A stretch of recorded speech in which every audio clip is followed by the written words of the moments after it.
All right, Lions fans, let's talk.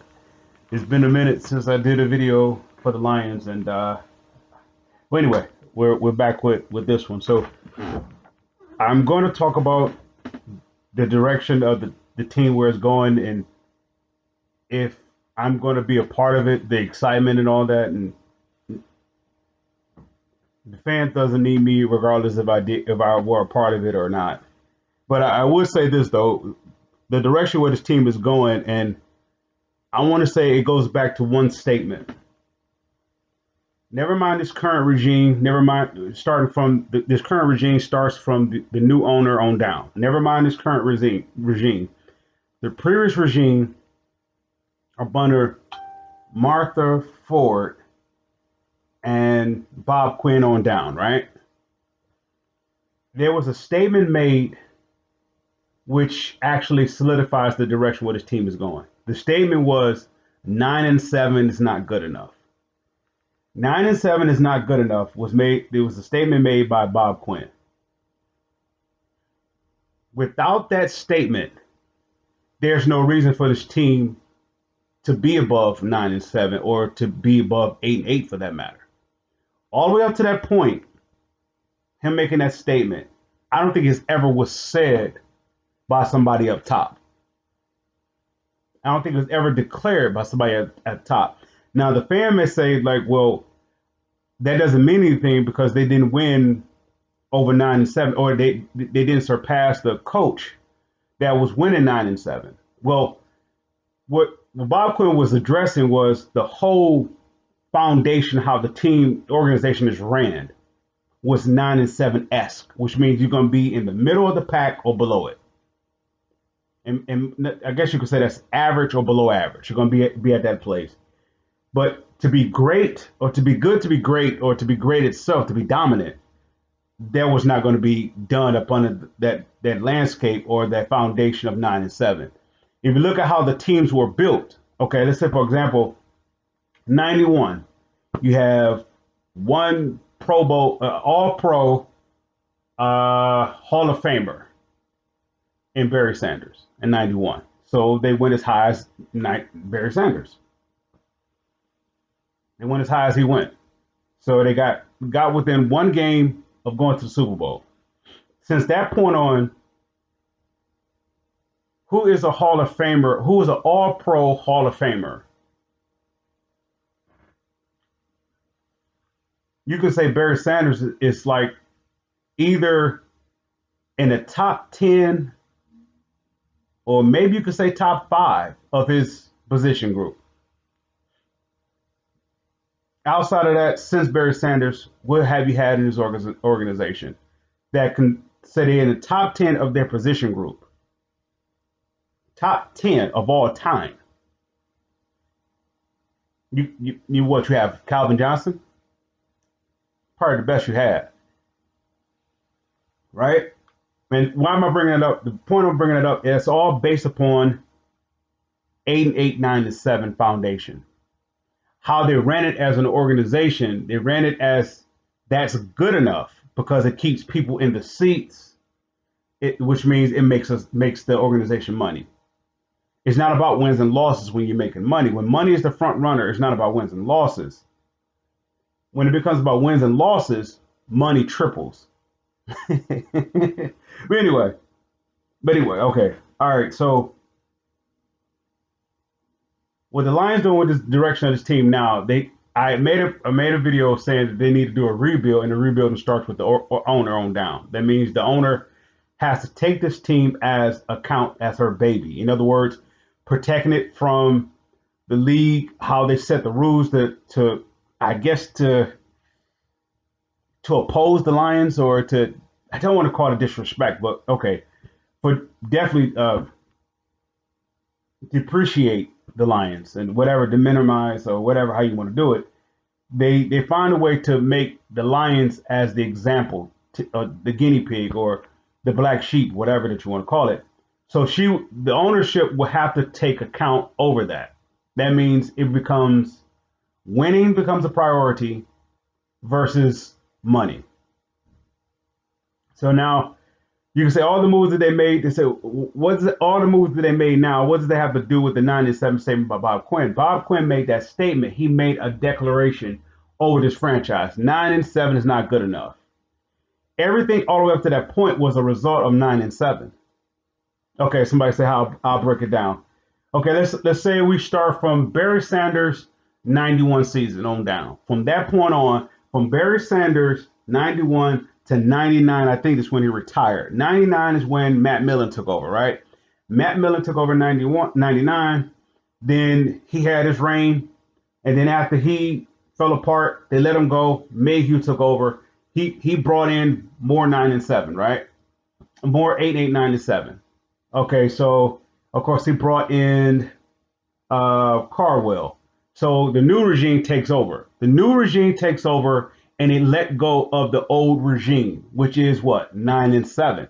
The last tier of the 9-7, it was Jim Carwell. He was the nine. He was the last tier of the 9-7. Somebody could say, well, they won 11 games. Did they win 11 games every year? They didn't even close to 10 games every year. Well, then you are 9-7, 8-8 franchise, and it's not good enough as a franchise. You got to think about Bob Quinn was coming from an organization that winning 10 games wasn't good enough. Winning the Super Bowl was good enough. So of course he's going to say 9-7 is not good enough.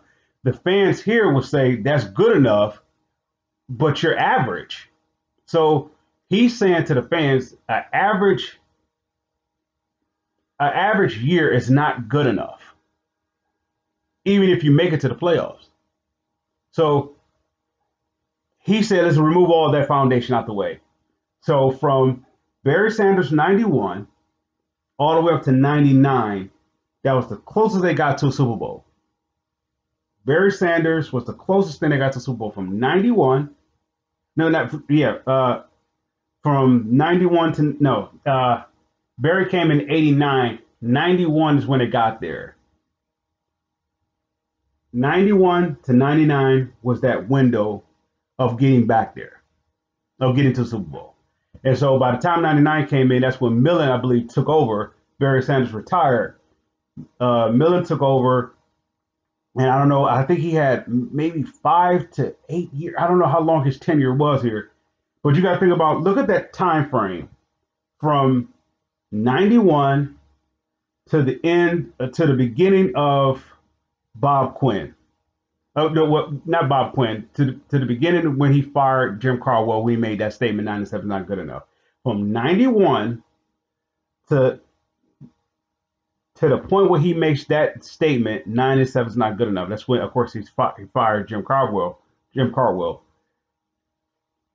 Look at that time. Look at that window frame of what was accumulated over that time: 8-8, 9-7. And Bob Quinn was saying all that has to go. So let's fast forward to this current regime now with the new owner. If you look at the new owner is doing it.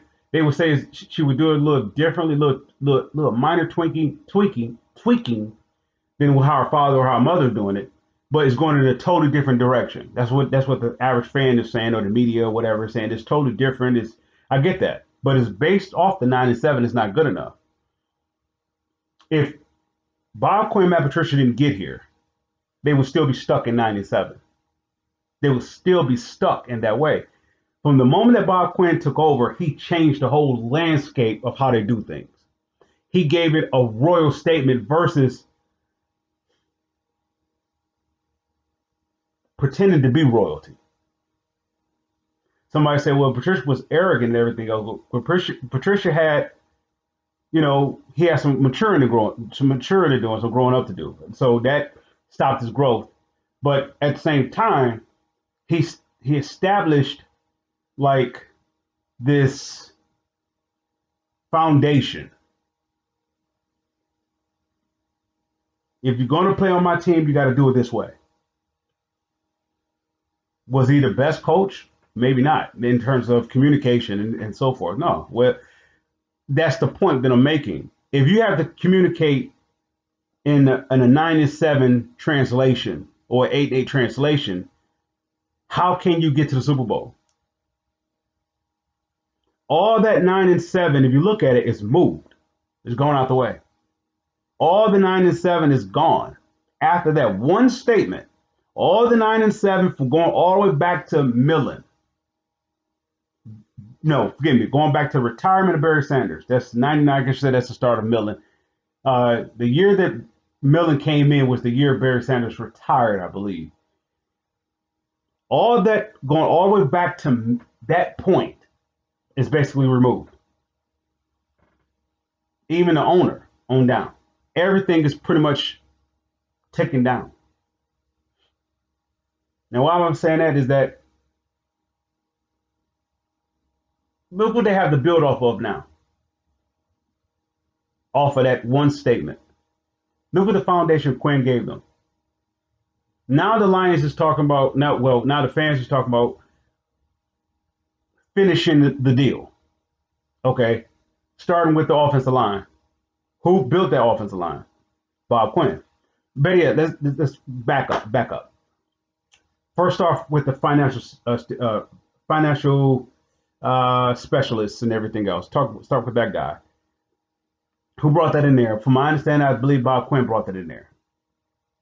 If it's going to cost you something, then therefore, if it's going to cost you to build it, if it's going to over cost you to build it, then it's not worth building it. And that's how the Lions have done it for years, since Barry Sanders retired all the way up. So they got that guy in office. They got an owner who's going to protect, who appears to be protecting that investment. So if she were to protect the money of if she's going to protect the money, then she's going to have to make sure that the quality is going to meet that protection. So now let's go to the offensive line. Bob Quinn gave you Taylor Decker, Jonah Jackson, Halapoulivaati, Frank Ragnow, right? He gave you that. All you have to do is finish off the deal. Finish off the deal. And this will be the first time in Lions, well, from my understanding, not Lions history, since the Super Bowl era, that they have ever finished off the deal. If they go into the draft and they go get to finish off the deal by assuming they will go after Sewell if he's Sewell, if he's there, if available. I like Slater, but I like Sewell, that guy. I like him a little better. It's like Gerald McCoy versus Ndamukong Suh. Now, the pros about Gerald McCoy versus Ndamukong Suh, Gerald McCoy, you can get 10 plus years out of McCoy without no problems. He'd be a pro's pro. However, he won't give you the impact of power. And I don't mean physically, I mean impact of present power that Ndamukong Suh will give you. Ndamukong Suh may give you that in a short window because his mind is somewhere else. His mind is about making his money.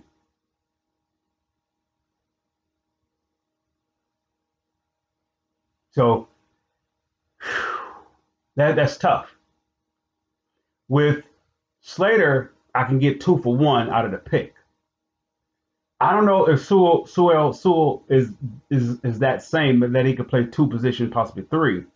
I don't know. I don't know if he's just as the right tackle or left tackle. I'm not sure. But I can take Slater and put him. Let's say, like, for example, they made the statement of putting Halapoulivaati at guard. But let's say he works better at tackle off a guard. So, like, for example, with Slater, I can move him either way. I can move him to the right guard or to the right tackle, and I could interchange that with Halapoulivaati, and I get the best investment out of both. So With Slater, I get 2 for 1. I don't know. I don't know the ins and out about Sewell. I don't know if he's 2 for 1 player. If so, he's even greater than whatever.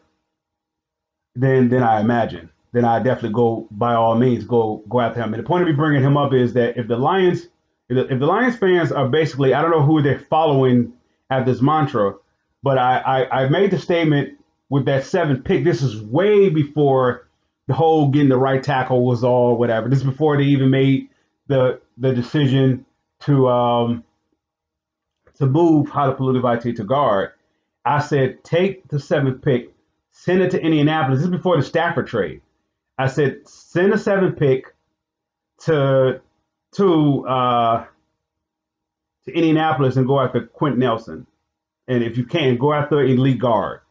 Because my thing was I had Halapoulivaati Vitae at tackle, and that was my statement. Go finish the deal with the offensive line. I got the videos to back that up. Whatever. Anyway, but what I say all that to say that the Lions fans are finally at this place where they're out of the state, they're out of the mentality of 9-7 is good enough. They're finally out of that ceiling when 9-7 is good enough. Is 9-7 is moved. That's Stafford. That's everybody from 9-7 that's connected to that. Back from Barry Sanders' retirement all the way up to Bob Quinn's statement, 9-7 not good enough. All that is moved. All of that is removed. Forgive me. And even with the new owner, everything is new now. Everything is new. All you have to do is finish the deal. Finish the deal. Okay, you have a secondary that's missing one piece. You're missing a safety. You have your linebacker core that could be missing 2 pieces. Or it could be based off that is missing one defensive lineman. That one defensive lineman could impact the defensive line that impacts the linebackers. The linebackers is only as good, for me, in my opinion, the linebackers is as good as those who are in front of you. There's a reason why there's 3 layers to the defense. Each one of them, if they work in a unit, they all benefit off each other. Each unit benefits off one another. But if there's a hole in one, or if there's a hole in 2, one is going to have to carry the other 2, or and so forth, right? Or 2 is going to carry the 1 until that one is the weakest link is solidified. So they are finally moving. The Lions organization is finally moving in the direction I believe they can go ahead and finish it off. The linebacker core. There's 2 guys that I like. If they were to fall to the Lions, is I think it's Jamin Davis. I believe, I don't know if he's out of Pittsburgh. I'm not sure. Jamin Davis, the linebacker. I like him. And there's of course, Richie Grant in the secondary. I'd take him. And if somebody were to ask me, I'm talking about running a 3-4. And the other linebacker I like is I can't think of his first name. I want to say Bolton. Maybe he's the one out of Pittsburgh. I'm not sure, but I like him too as well. The linebacker corps need a leader. He may not be the most instinctive player, whatever, but they just need a leader in that whatever core. I would. Let me say it this way: Ray Lewis is a leader. Don't get me wrong; he was impactful, but he was a leader first. Lawrence Taylor, I don't look at him as a leader. I think he was just impactful. The Lions linebacker core needs a leader. They're like Derek Brooks was for Tampa Bay, or Mike Singletary was for the Chicago Bears. They need a leader first, and they don't have one. They haven't had one. Maybe I don't even know if Spielman was their leader. I think he was impactful, but I think he was like a emotional guy. He played hard, but I don't know if he was a leader. Anyway, they don't have a leader on the defensive line as of yet, I designated it to be Trey Flowers, but I haven't yet to see him lead the defense. They have a leader in the defensive line. They don't have a leader in the linebacker core, and they don't have a leader in the secondary, from my understanding. Unless it's the new guy that they brought in that's working with Okudah, the cornerback that's working with Okudah this year. I don't know if he's the leader, but they need a leader in each group. And every defensive team has that. Every dominant defensive team have had that middle of the pack.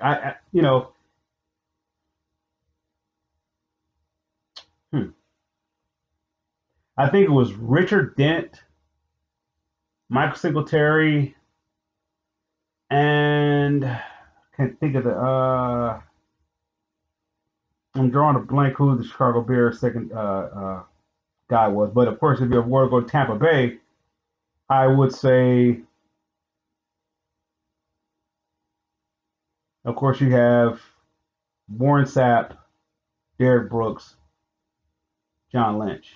I think this is his name. I think that's how it goes. It works up the middle. You got to have a leader in all three.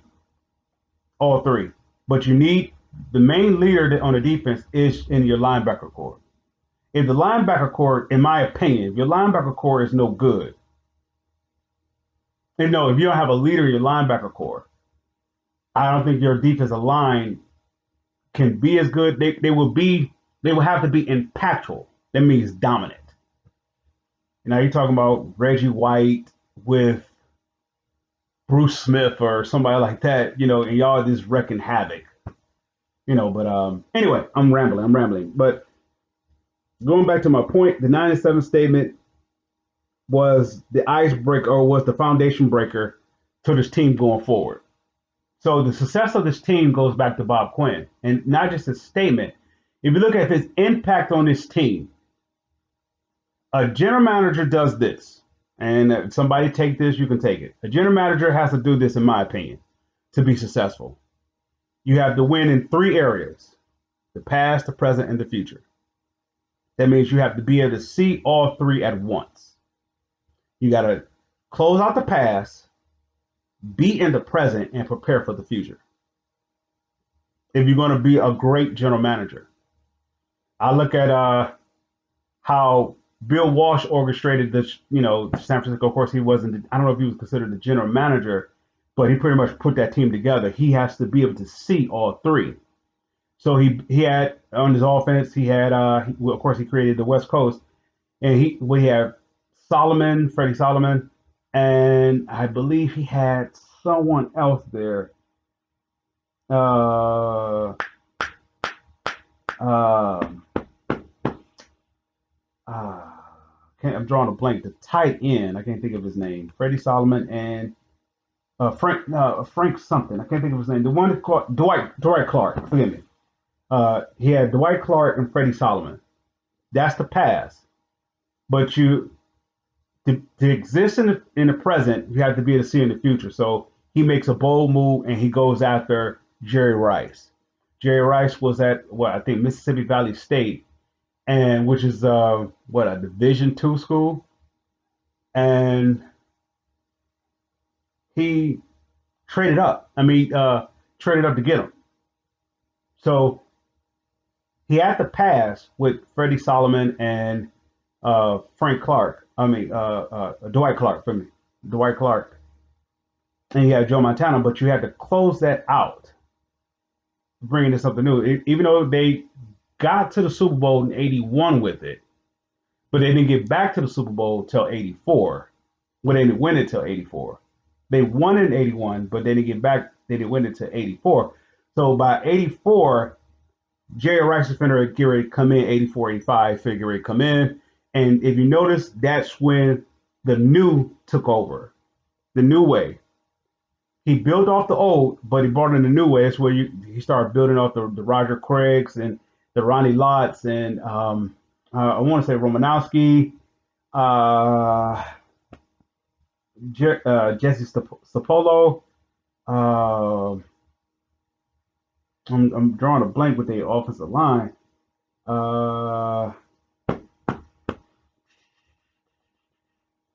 They had a center. I can't think of his name, but he ended up going to Dallas.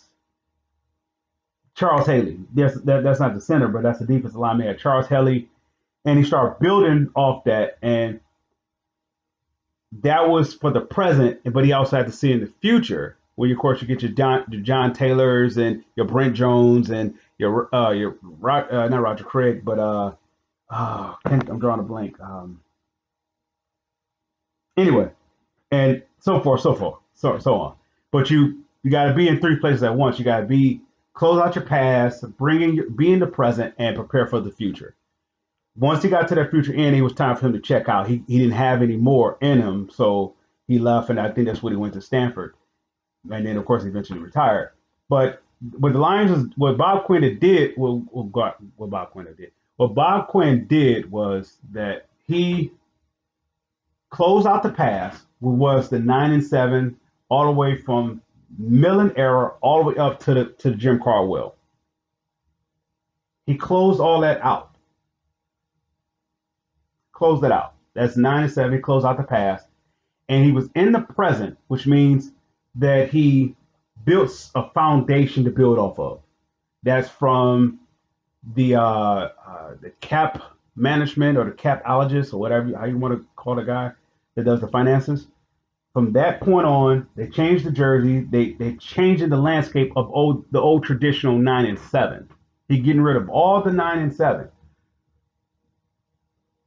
Now, preparing for the future, he put them in a position to take the next step forward, which is to get rid of all the remaining of the 9-7. All the remaining. That's Matthew Stafford. That's all of that. Anybody that don't want to be on this new train that's going to be, I guess you could say, winning the division, going to Super Bowl on up. You got to go, and that's where the ownership and Bob Quinn had a difference. Why? Because if you win, it costs you money. But Bob Quinn came from an organization that knows how to win without costing you money. That's why New England was so successful because they knew how to do it. And people say, well, why are they going up against it now? It's not that they're going up against it. They got to rebuild a foundation. So don't get me wrong, they got ways to get out all those contracts. They got a way to get out of all those contracts, but they got to rebuild a foundation. That Tom Brady, let's say this way, Bill Belichick, Tom Brady foundation has to be torn down. So all that has to go. When Tom Brady left, there was no reason to build on that or to continue it. So all that has to go. So if you notice, he let all those players go, but he brought in a new crop because you got to build a new foundation. And people were saying that he's over. All he just needs is that one guy to build off of. His one guy that he built off of was Tom Brady. Tom Brady was just a leader. And he was of course, you could say he's a competitor. He's an accurate quarterback. He's a game manager. You could say all those different things about Tom Brady. He's a leader, number one. He's a leader. So that if you got something to build off of, but yeah, if you got a leader to build off of, you can go a long, long way. The Lions from 91 all the way up to this point, I haven't seen it with a leader yet. I've seen guys who wanted to be the leader, but they just wasn't a leader. A leader is you're gonna find a leader when a team is disastrous. That's when you find your leader at the most. Not when it's successful, not when the hype is on it, when the team is disastrous. So this will be the best time to find your leader now. Bob Quinn put this team in a position for the future. All they have to do is finish out the deal, which they started off by, and actually I don't think they did as much as I think they got help because I don't think they would have done it. And what I'm saying by that is the Matthew Stafford trade. If Matthew Stafford didn't demand a trade or didn't ask for a trade, they would still be stuck in 9-7. It doesn't matter who the new owner is. They will be stuck in it. Letting go of Matthew Stafford, letting them go, forced them to grow up. But it's in the completion of the declaration of the 9-7 is not good enough. Matthew Stafford was part of that 9-7, is he not? Well, he didn't come from Matt Millen, but he did come from Mayhew. Out of all the picks that Mayhew had, which give me one player that's in the top 10 of his position of all time, that is. The closest you have is Calvin Johnson. You could have had two with Ndamukong Suh, but he was really about his money. So at the same time, Detroit didn't give him a reason to be here. It was stuck in 9-7. It was stuck at 8-8. They didn't know as an organization, they didn't know what to do, how to get out of that mediocrity. So out of Mayhew's crop, you got two players. Calvin Johnson, you got one player with the possibility you could have had two with Ndamukong Suh. Somebody could say, well, no, Matthew Stafford could have if he had the help. Tom Brady didn't have the help. Tom Brady was just a leader. Matthew Stafford is not a leader per se. Don't get me wrong. He's a positive guy that you would love to have around the organization, particularly like in a upper management position, something like that. He's a spirit that you would like to have around because he gives off good vibrations. He does the thing the right way, but I don't believe he's a leader.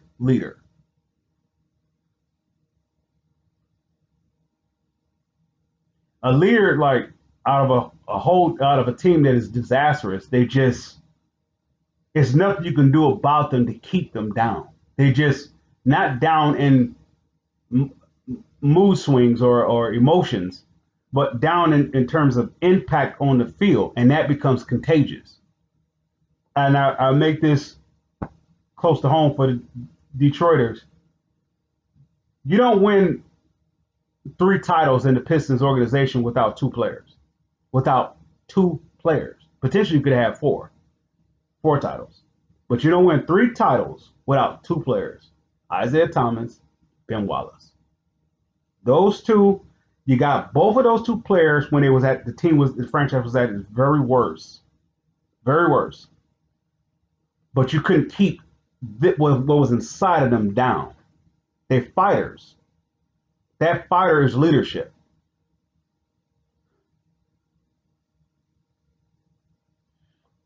And it's loud. And it can't be hidden, it can't be silent. Ben Wallace, what was inside of him couldn't be contained. It had to come out. I believe Matthew Stafford contained his. He didn't allow it. It was getting to the point where it was coming out. That's why you get players like Burleson or a few other players. I want to say, I don't know if it was Glover Quinn. No, not Glover Quinn. It was before Glover Quinn. They would make a statement that they wish Stafford would be a little bit more, not boisterous, but more this center point. Just they want to push him up to you got it in you, just push it out. Now you have 2 players, Isaiah Thomas, Ben Wallace. You didn't have to push it out. Once they got a taste of it, that it was there, it came out. They allowed it to come out. And you got 2 foundations you could build off of. You got almost 4 titles. But look how many times they was in contentions of it. They was dominant. You can say they was arguably the most dominant team of. Once they got a taste of letting it out, they was arguably like their teams were the 2 most dominant teams of their era. You can say San Antonio Spurs during that time, they was more dominant because they won more titles. I get that. But they're not. The Pistons was in the Eastern Conference Finals for like how many years? They was just a few pieces getting over the top. They was complacent. They was stuck, and Joe Dumars couldn't get them out of being stuck. Getting them out of being stuck, sometimes that comes with addition with subtraction. And that core, the only time that he was willing to let go of that core when he was willing to trade Rip Hamilton, Tayshaun, those 2 first-round picks for Kobe Bryant. But Kobe Bryant made a deal with Jerry West, and they stayed, and the rest is history.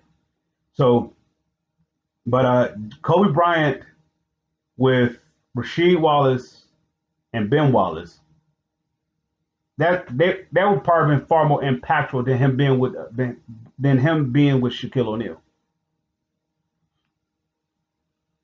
Because Shaquille O'Neal, as so-called dominant he was a kid. He didn't take anything seriously. Don't get me wrong. He was about his money. He's the same as I would say Ndamukong Suh is. He's the same. The only difference is Ndamukong Suh didn't go to a franchise that was used to winning. Shaquille O'Neal's the same way. He's about his money first. You know, partying, maybe relaxing, whatever, enjoying himself is probably number 2, and winning is number 3. And I think Ndamukong Suh is like the closest thing to that. The only thing about it, like I said, he didn't get drafted to a winning organization. He got drafted to a team that didn't know how to win. But he didn't know how to get out of his own way to win. So, but anyway, with all that being said, until the Lions, they are at the bottom cellar, which they could say they blame it on Matt Patricia. This is the best time Bob Quinn would have prepared them for the future. He gave them the opportunity to basically be better than 9-7 right now. People say, yeah, because you couldn't get no worse than Matt Patricia. Matt Patricia and Bob Quinn, you couldn't get no worse than that. But it's not about being worse as much as what all they put into it as a foundation for the Lions organization from this point on to stand off of. The new general manager made one move, but he didn't make the move. Stafford made the move. And they considered it was a mutual deal, mutual consent. The organization wasn't going to let go of Stafford no more than Stafford wanted to go. But at the same time, when they brought in a new general manager or the new offensive coordinator, that forced Stafford to stand up, which was like the statement from Burleson was saying. He wished Stafford would just stand up, but Stafford had to be forced to stand up. He had enough, and now he stand up. I want out, and of course, without that, this team is no different. This team is still stuck in 9. If this team have Matthew Stafford, this team is stuck in 9-7. This team now has the potential to be 10 plus with a division title and everything else. They are more in a position to do that now than they are than they were with Matthew Stafford or Matthew that connection to the 9-7 all the way back to 91. Somebody said, why would you go back to 91? I go back to 91 because you're one game away from the Super Bowl and you never got back to it. You never got close to getting back to the NFC title game. You never got close to it because it fell apart. All the players that was getting you there, you got to pay now. And this is where the statement comes in. It costs to win. So the organization took the route of, well, we're better. We want to make our money versus win. So all that fell apart. The Spillmans and the Jerry Balls, all those guys that built it to 91, they're gone. Fall apart. Barry Sanders is like a lone wolf standing there. Him and Herman Moore. Lone wolf. Barry like, okay, they get this new regime coming in, and it's like, what's the point? I think Herman Moore left, and then I think Johnny Morton was the last one when Millen was there, and I think he traded him or something like that. And you could see it. Everything that they built up from 91 got tore down. Everything got built up, got tore down. And they was in a hole ever since they tore it down. Bob Quinn got them, closed out the pass of all the Mayhew, all of Millen, from the retirement of Barry all the way up. He closed that out by one statement: 9-7 is not good enough. And his actions back that up. People say, well, they didn't win 9-7 games. It's not about, you have to have a foundation to win more than 9 games. And when Bob Quinn made a statement about games 9-7 is not good enough. He's not talking about 1 year. He's talking about a continuous winning above 9 games every year. That's where he came from. But he saw how it was built from the ground up. It was built right from the guy who handles the money on down. From the ownership to the guy who handles the money to the general manager on down. Everybody has to be like A1 in their position. They have to be a leader in their position. But everybody's account to one another. Nobody can do their job if there's no one to account to. The owner is the owner, right? But the owner don't want to have to do the job of the guy who handles the money, or no, he have to do the guy or the who hiring all the staff and everything. He wants to make sure everything is ran to his vision, which is to win, make money, win. That's how he wants to. That's how his owner is most successful. Winning, if it was up to me, winning number one, making money number two. But that normally is like 1 and 1A. So, and that's how the ripple effect happens. He got the right guy who managed the money, got the right guy who could general manager who could work with the head coach, head coach on down to the assistant on down, and then the general manager and the head coach have to be on one unit for one key position out of the whole entire development of developing a roster. One key guy. We got to find you one leader. That's all you have to find is one leader. And I believe that if I've already used the 49ers back with Bill Walsh, I think that when he closed out the past and he brought in the future, but yeah, he was preparing for the future. But when he was in the present with the Ronnie Lotts and everything else, that one guy they had to build off of, that one guy, other than Dwight Clark and Freddie Solomon, and of course you got Joe Montana. Freddie Solomon and Dwight Clark, and then you get Joe Montana. You close out from Freddie Solomon and Dwight Clark retired. It's just Joe Montana. But you brought in the future with Jerry Rice, so forth and so on, Ronnie Lott and Roger Craig, and you brought that along. So they was able to build off of that one piece, Joe Montana. Joe Montana was the connection of the past, to close out the past, and he was there to bring in the future. The Lions I don't know if they have that yet. To bring out the past, to close out Bob Quinn did that. He closed out the past of the Mayhew era. I think Ragnow is the guy that I'm intrigued by. He is the guy that you can build this team off of. Frank Ragnow. He's an all-pro, not a Pro Bowler. He's an all-pro center from this point of his career on down, barring injuries and stuff like that. And of course, they decide to keep him.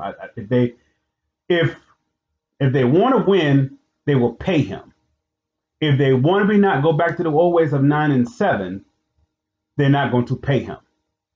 They're going to let him fall. They're going to get close to the mountaintop and they're going to let him go, let him walk. But Ragnow is the guy that you can build your franchise off of.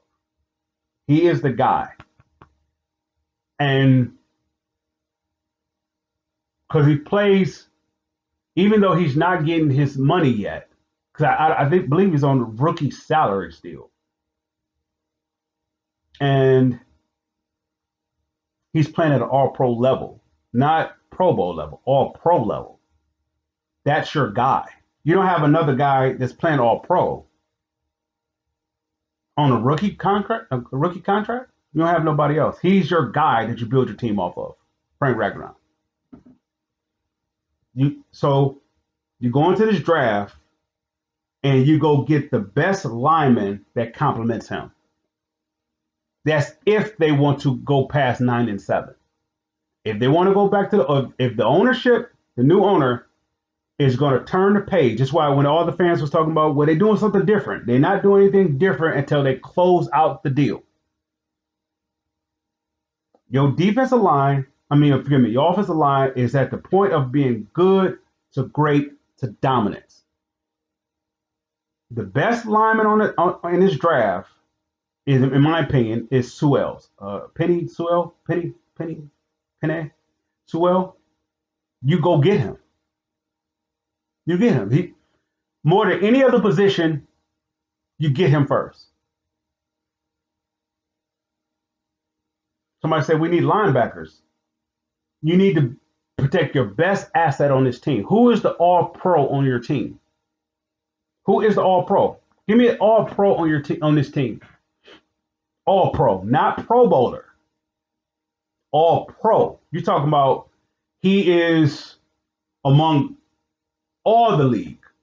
He's in the top of his position. Frank Ragnow. That's who your team is. This team goes as he goes. That's your leader. Of course, I would like for it to be in the linebacker core, but I said that. But in the midst of losing, I guess I found it. Thank you. Frank Ragnow is your guy. He is the guy that you build this team off of. And in my opinion, this is what makes this team no longer 9-7. You got a guy that you could build off of. All pro. Stafford was not all pro. Calvin Johnson was. And Ndamukong Suh was. They were all pro. At least Ndamukong Suh was all pro for at least 1 year. I don't know if he was from that point. I'm not sure. I know he was a pro bowler, but not all pro. Calvin Johnson was an all pro. But he didn't want to be in a center point. So the team went as he went. So if he cared, the team cared. If he didn't care, the team didn't care. And people want to pin it off on Stafford, say Stafford is the guy. No, Stafford is not the guy. He is the guy. He is the friend that every teammate wants to have because he's for you. He's not against you. But as in terms of a leader, he's not that guy. And I don't think they had one or they have one until now. Frank Ragnow is the guy. So going to draft, you go get Sewell. But going back to the point of the 9-7 statement, that's closed out. Now they can go ahead and move on. And my guy that I like is Jamin Davis. There is a safety from Florida State, Hamza. I think that's how you pronounce his first name, Hamza, Hamsah. And Nairzadin, I think that's how you pronounce his last name. But anyway, him, if I can grab Jamin Davis, him, and maybe I can get Richie Grant, I'm okay. Give me Sewell, Richie Grant, whatever. Give me a combination of two players. And this draft is a great draft. You give me, you close out the deal with the offensive line, and you give me one leader, either in your defensive line, your linebacker core, or your secondary. Richie Grant, I see a leader in the secondary. I see a leader back there. When it comes to Bolton, I see a leader. I think it's Nick Bolton, not Nick Bolton. I can't think of his name. The linebacker from I want to say Pittsburgh, but I'm drawing a blank where he's from. He's a leader in the linebacker core. And as far as the defensive line, I don't know. I don't see. I like the guy from Alabama, the defensive tackle. I like him. But they have a lot of flexibility in that defensive line now. From Trey Flowers to Brockers to Hand, if they keep him or not. Core, they got a lot of flexibility, what they can do. No, excuse me, not Core, I mean Pennicini. They got a lot of flexibility, what they can do. That goes all back to Bob Quinn. People say Brockers, whatever, I get that, whatever. But Bob Quinn is the best general manager this team has. He did three things. They just allowed him to finish the deal. He closed out I believe his firing came to this conclusion. They said, the organization said, the owner, whatever, said that Patricia had to go.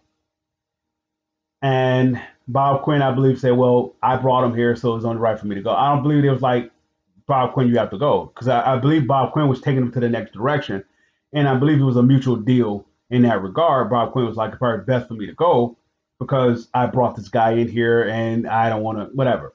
And Bob Quinn was too good of a GM.